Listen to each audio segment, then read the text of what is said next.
Hello friends, welcome to the Aadhunik Solution YouTube channel. First of all friends, I request to you, if you have not subscribed to the channel, so subscribe and press the bell icon because you get the first notification when I upload a video. तो friends, अगली video में हमने क्या देखा था कि Firebase real time database में हम डेटा हमारा पुश कैसे करते हैं और यूजिंग फॉर्म की मदद से हम कैसे पुश करेंगे और हम फायरबेस का प्रोजेक्ट कैसे क्रिएट कर सकते हैं और सब कुछ हमने अगली वीडियो में ट्यूटोरियल में देख लिया। तो फिर से आपका एक बार स्वागत है आपके फायरबेस रियल टाइम डेटाबेस की सीरीज़ में।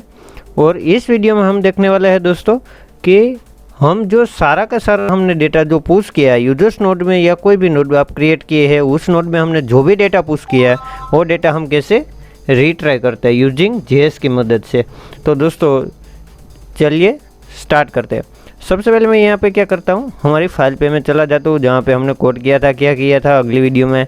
यहाँ पे मैंने फायरबेस जो कॉन्फ़िग किया था उसमें एपीआई की, ऑथेंटिकेट डोमेन, डेटाबेस यूआरएल, ये सारा का सारा वर्जन हमने अगली वीडियो में देख लिया है दोस्तों। अभी तक आपने अगली वीडियो नहीं देखी, उस सीरीज़ के कोई भी ट्यूटोरियल आपने नहीं देखा अगला, तो प्रीवियस वीडियो आप जाकर सबसे पहले देख लीजिए, क्योंकि तब इस वीडियो में आपने पता चलने वाला है कि हम कैसे रिट्राइव कर सकते हैं और ना आपको ये इनिशियलाइज कैसे करेंगे, कनेक्शन कैसे करेंगे और हम जो डेटाबेस में रियल टाइम डेटाबेस का प्रोजेक्ट कैसे क्रिएट कर सकते हैं और सब कुछ मैंने अगली वीडियो में बताया है दोस्तों। उसके लिंक भी मैंने डिस्क्रिप्शन में दे दी है, जो आपने अगली वीडियो देखी है तो इस वीडियो में कंटिन्यू रही है दोस्तों।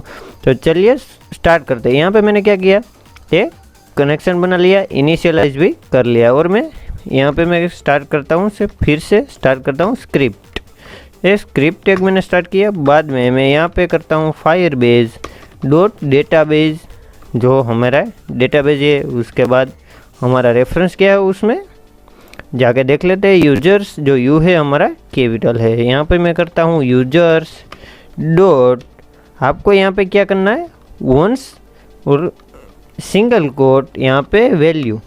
ये क्या हुआ कि जब हमारा एक कब कॉल हो कि जब हमारे पेज रीलोड हो तब हमें ये वैल्यू पास रिटर्न करे। और यहाँ पे मैं करता हूँ फंक्शन में चला लेता हूँ, फंक्शन में पास कर देता हूँ स्नैपशॉट, एक जो स्नैपशॉट करेंगे उसका पैरामीटर मैंने पास कर दिया, हो गया।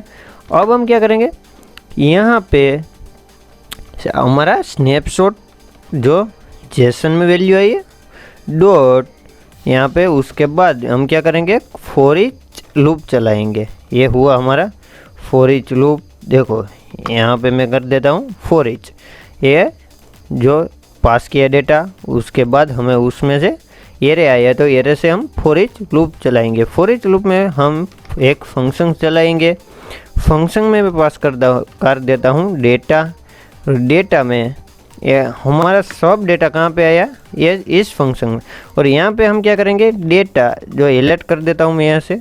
सबसे पहले कंसोल लॉग चेक करते हैं, कंसोल डॉट लॉग, यहाँ पे मैं करता हूँ डेटा डॉट उसकी वैल्यू, जब जिस डेटा पे हमारी वैल्यू, देखो यहाँ पे मैं ईमेल पास करता हूँ तो मुझे ये सारा का सारा ईमेल मुझे देगा ajay@gmail.com, meet@gmail.com, वो सारा हमें जो ईमेल जो फील्ड है वो सब फील्ड के वैल्यू हमें यहाँ पे देगा। मैं यहाँ पे पासवर्ड डालूंगा तो पासवर्ड मुझे देगा।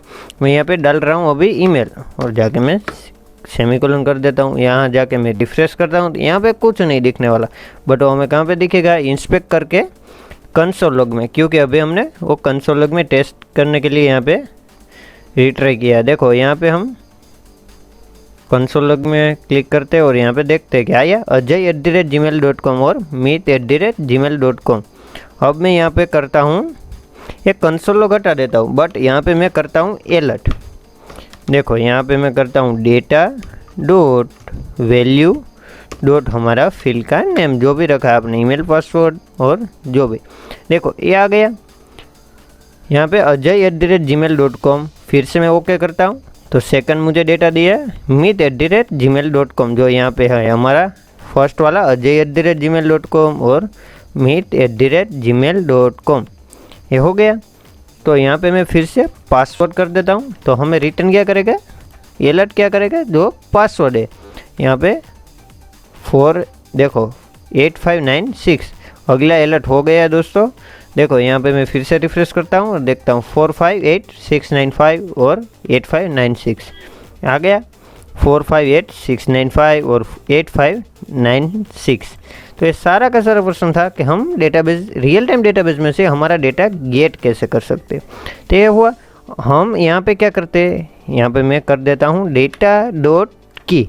तो देखो अभी हमें अलर्ट करके क्या देगा, देखो यहाँ पे क्या हुआ, ये देखो ये लास्ट वाला 4 कैरेक्टर आप याद रखो कि B0DV B0DV। देखो यहाँ पे भी B0DV है। ये सारा देखो एक की है। जब आपको की कोई गेट करनी है तो यहाँ पे मैं क्या करूँगा, डेटा डॉट, आपको यहाँ से वैल्यू नहीं करना, याद रखें दोस्तों, यहाँ पे आपको ये वैल्यू नहीं करना, डेटा डॉट यहाँ से आपको क्या करना है, सिर्फ की करेंगे। आप जो की पास करेंगे तो यहाँ पे क्या आएगा, जो सारा का सारा रेफरेंस है उसकी की हमें यहाँ पे देगा। देखो ये की है फर्स्ट वाली, ये सेकंड वाली, दोनों का नाम सेम है इसलिए वो हम यहाँ पे रिट्राई दोनों सेम ही आ रहा है। तो दोस्तों ऐसे आप की गेट कर सकते हैं। तो इस वीडियो में दोस्तों आपको कोई भी प्रॉब्लम है या कोई भी इश्यू आ रहा है तो मुझे कमेंट बॉक्स में बताइए। और हाँ दोस्तों, इस सीरीज़ में मैं पूरा का पूरा ट्यूटोरियल इसमें अपलोड करने वाला हूँ। तो दोस्तों इसमें मेरे साथ जुड़े रहिए और लाइक शेयर एंड सब्सक्राइब करना मत भूलिए और बेल आइकन को प्रेस कर दीजिए। तो thank you very much guys, please like share and subscribe the video and press the bell icon.